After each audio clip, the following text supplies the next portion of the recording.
Bladsy 3, op bladsy 2 is daar ook 'n redelik omstrede storie.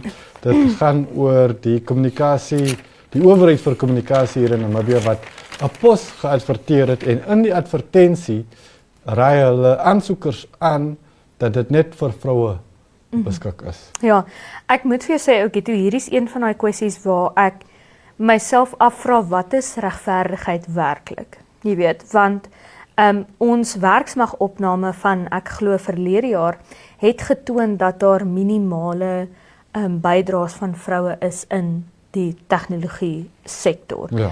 Waaroor kry dan nou 'n baie groot deel half die toesighouer is, jy weet. Ja. So is dit dan regverdig om te sê luister vroue maar is die minderheid van die mense in hierdie bedryf, so ons wil vroue 'n bietjie van 'n hupstoot gee, of is dit dan regverdig dat die, jy weet, survival of the fittest, fittest wins.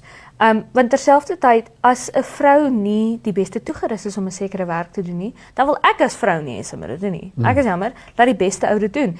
Ek het nog altyd gevoel, en hierdie is my persoonlike mening, maar hierdie pogings tot bemagtiging begin in die verkeerde plek. Hulle begin daar halfpad deur die resies, jy weet. Jy moes voor die resies al geoefen het en dis waar jou speelgrond gelyk moes gemaak gewees het, jy weet. Ja. Dit moes begin by onderrig, dit moes begin by toegang, die eerste toegangspunt tot daai bedryf. Dit moenie begin in die middel van daai bedryf nie, jy weet.